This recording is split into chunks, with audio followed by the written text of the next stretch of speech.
阿联酋也要参战，霍尔木兹海峡面临大洗牌。中东打到现在，阿联酋也忍不住了，不仅要亲自下场参战硬刚伊朗，还打算把海峡的争议岛屿夺回来。说实在的，阿联酋原本只是想安静的做个土豪，结果被逼成了战斗民族，用武力强行重开霍尔木兹海峡。此举将使阿联酋成为首个参战的波斯湾国家。另一边，英国领导全球35国联盟重新开放海峡。那么阿联酋到底遭遇了什么？参战对中东会有什么影响？霍尔木兹海峡能否重新开放？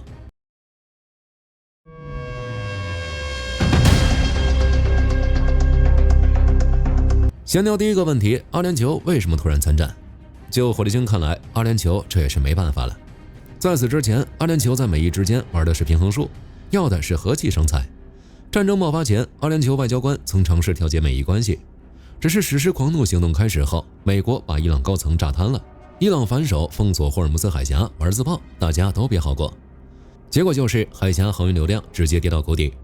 截至3月底，整整4亿桶原油被堵在波斯湾里出不去，布伦特原油价格直接坐上火箭，一路飙升到每桶126美元以上。赚不到钱就算了，阿联酋还要被炸。自2月底战争爆发以来，伊朗向阿联酋境内倾泻了超过2500枚导弹和自杀式无人机，不光炸军事基地，连迪拜的阿布扎比的国际机场、海边的高档酒店，甚至海水淡化厂都没放过。这2500多枚导弹和无人机，直接导致了至少11名民众与2名现役军人丧生。阿联酋90%的石油出口直接瘫痪，连极其依赖海峡运输的粮食进口都被切断了。国内汽油价格暴涨30%，柴油价格飙升72%，这日子没法过了。在这种背景下，阿联酋的心态彻底崩了，开始了一场史诗级的战略转轨，从中东和事佬爆改成了参战国。阿联酋国务大臣加尔加什直接在国际上开麦，海峡是全世界的，谁也不能把它当成私人筹码。伊朗依旧是不管不顾，既然讲道理没用，那就只能摇人用拳头说话了。阿联酋积极游说美国强行重开海峡，自己也在备战，准备动用海军力量协助清除海峡内的智能水雷。火力军估计，杰贝阿里深水港以及各大空军基地，阿联酋也会开放，供多国联军使用。在外交上，阿联酋拉着巴林去联合国安理会递条子，希望能拿个奉旨讨伐的授权。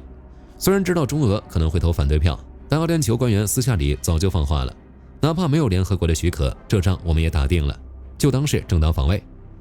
除了被逼无奈，阿联酋这次参战心里还有一个小算盘，那就是趁美国暴走伊朗的时候，把被伊朗占了半个世纪的岛屿给夺回来，比如阿布穆萨岛、大通布岛和小通布岛。就位置来看，这3座岛正好卡在海峡的西侧出口，谁控制了它们，谁就能在波斯湾横着走。最开始的时候，阿布穆萨岛并不是伊朗的，而是归沙迦酋长国管。大小通布岛原本是归拉斯海马酋长国管。结果在1971年11月，非常戏剧性的一幕发生了。就在阿联酋正式建国的前2天，伊朗军队不讲武德，直接派兵强行登岛，夺取大小通布岛的时候，甚至还见了血。之后伊朗表态可以和沙迦共享主权，后来干脆不装了，直接实施占领，理由也很硬核，这3座岛自古以来就属于波斯帝国，我们从来没放弃过主权。到了2026年，阿布穆萨岛被伊朗打成了军事堡垒，修了简易机场、深水码头，甚至挖了地下导弹掩体，专门用来盯梢海上交通，部署重型反舰武器。大图木岛上，伊朗部署了防空雷达网，还驻扎了快速反应部队，为海峡出口提供交叉火力支持。小图木岛成了自动化的监视站点和水雷储存库，主打一个前哨观察加电子干扰。对于这几个原本属于自己的岛，阿联酋早就想拿回来了。现在美国把伊朗打得晕头转向，阿联酋觉得天赐良机，只要美军稍微帮个忙，这岛不就回来了？不过问题是，美国愿意帮忙吗？或者说动手之后会不会将这几个岛交给阿联酋？阿联酋能不能如愿以偿，全看华盛顿怎么想。但要命的是，现任美国总统是特朗普，主打一个给钱干活。特朗普现在看海湾盟友和北约，那是100个不顺眼，觉得这些人在打击伊朗的事情上出工不出力。事实也是如此。华尔街日报报道，沙特阿拉伯和其他波斯湾国家现在都希望战争持续下去，直至伊朗政权被削弱或推翻，但他们尚未承诺出兵。为此，特朗普直接在公开场合表态，美国现在能源独立，不需要海峡里的石油。英国、法国还有你们这些要石油的国家有2个选择：第一，从美国购买，我们供应充足；第二，鼓起勇气前往海峡夺取燃油。这还只是开始，白宫已经放出风来，特朗普正在考虑要求海湾国家把这次打伊朗的军费给报销一下。五角大楼还在向国会要2000亿美元的追加预算，只是暂未获得批准。加上在海湾战争期间，阿拉伯国家就曾承担过美军对伊拉克发动战争的部分费用，这一次美国也可能这样做，具体结果如何，我们拭目以待。就以上这些消息来看，美国出兵夺岛并将其交给阿联酋的变数极大。美国海军陆战队已经派了2500多名士兵跟着迪利波里号到了中东。如果真要动手，从技术上讲，美军确实能在短时间内把岛上的伊朗守军清理干净。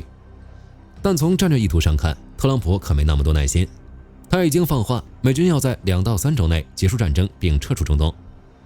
这就意味着，就算美国真的把岛打下来了，大概率也是把它当成跟伊朗谈判的筹码，比如让伊朗永远放弃核计划，而不是交给阿联酋。阿联酋正竭力游说美方，强调只有占领这些岛屿，才能防止伊朗在美军撤走后再次利用他们封锁海峡。但阿联酋内部也存在分歧，部分官员担心参与此类进攻行动会招致伊朗对阿联酋本土目标的打击。如果阿联酋真的参战，还强行夺岛，中东未来或许会很乱，地区冲突绝对会陷入长期的极端化。战后的几十年里，阿联酋和伊朗的关系绝对是水火不容。美军走了之后，阿联酋就得独自面对一个虽然被打残，但满肚子复仇怒火的邻居，这日子绝对不好过。其次，海湾合作委员会的格局也会大洗牌。沙特现在虽然苟着没出兵，但态度已经变了，开始全力支持用武力解决伊朗。如果阿联酋这次真的夺岛成功，成了大英雄，科威特、巴林这些小兄弟肯定会有样学样，中东可能会形成一个专门针对伊朗的铁血军事同盟。最后也是最要命的，全球能源供应的格局将彻底改变。被伊朗这么一搞，大家都看明白了，霍尔木兹海峡这条路不太靠谱，必须要找备胎。沙特已经开始往红海边的盐布港修管道，从那边卖油。阿联酋也在论证修陆路管道的可行性，弄不好再过几年，波斯湾这块全球能源心脏的地位就要被边缘化。另一边，眼看海峡一直被封锁，国际社会也坐不住了。既然美国不想当海峡宪兵，那我们只能自己组团了。于是，英国首相斯塔默站了出来，计划带领由35个国家组成的护航联盟应对海峡危机。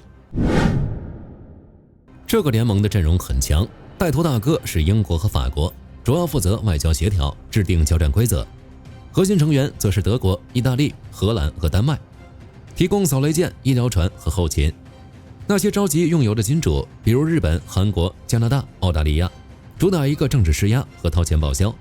最后就是受威胁最严重的阿联酋、巴林和卡塔尔，负责提供基地支持。阿联酋更是准备亲自上去抡拳头，目标就是提供军事护航、开展扫雷行动以及执行其他防范。特朗普此前表示，美军撤离伊朗后，霍尔木兹海峡将自动开放，并敦促其他国家确保海峡通行。但结果如何，谁能知道呢？需要一个保险，比如英国领导的护航船队。不过这个船队也有问题，听起来阵容挺豪华，但想重新打通海峡，难度还是挺高的。最直接的就是重火力严重不足。大家虽然凑了不少扫雷舰，但缺乏具备实战防空能力的护卫舰。面对伊朗饱和攻击，扫雷舰去海峡里扫雷很容易遇袭。塔斯莫也表态，虽然制定了计划，打算在战斗停止后立即开放水道，但这个过程将是异常艰难且漫长的。翻译一下就是我尽力，但大家别抱太大希望。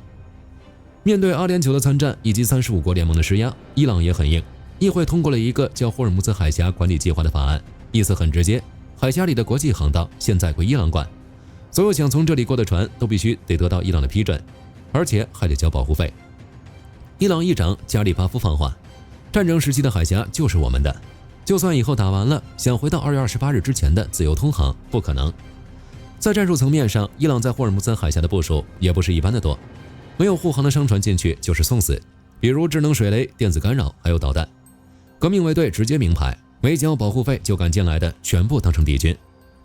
现在华盛顿和德黑兰在海峡问题上完全是在跨服聊天，在伊朗看来，封锁海峡就是他在非对称作战里的手段，只要每以一天不停止袭击伊朗本土，这海峡就别想开。伊朗的目的就是绑架全球，逼着其他国家对抗美国，换取自己政权的存活和战后的安全保障。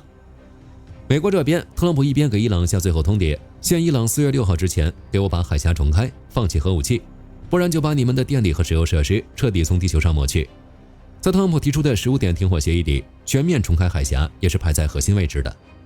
另一边又天天在社交媒体上喊着要撤军，还对盟友说要油自己去拿，虽然这个战略很有效，让伊朗根本摸不清美国到底是想打还是想谈，但也把盟友给整迷糊了。总的来说，2026年4月的霍尔木兹海峡正处于一个随时会爆炸的火药桶上。阿联酋参战是因为本土挨炸了，确实心疼，也确实害怕，想收复阿布穆萨岛和同步岛，是想借着超级大国打架的机会搞一笔长期的战略投资。不过说白了，这就是一次赌博，赢了名垂青史，以后在波斯湾横着走，输了大家一起躺板板。未来的局势到底怎么走，火力军将持续关注。本期视频到这儿就结束了，各位觉得阿联酋什么时候会动手？欢迎在评论区留言，大家一起讨论。我是火力军，下期见。好的，各位观众朋友们，我们频道一直在聊真实的军事资讯和武器装备，后台也经常有朋友问，有没有值得推荐的入门级模型？今天就和大家分享一款近期接触到的产品。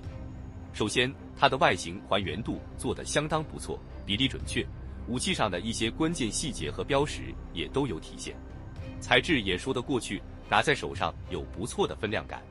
其次，它具备一定的可动性，对于理解基础操作原理有一定帮助，让它不仅是个静态摆件。综合它的做工和可玩性来看，价格确实比较亲民。对于想入门模型收藏，或者单纯想在桌上贴一个摆件的朋友来说，是一个性价比很高的选择。商品链接已经给你们上了，感兴趣的朋友可以自行了解。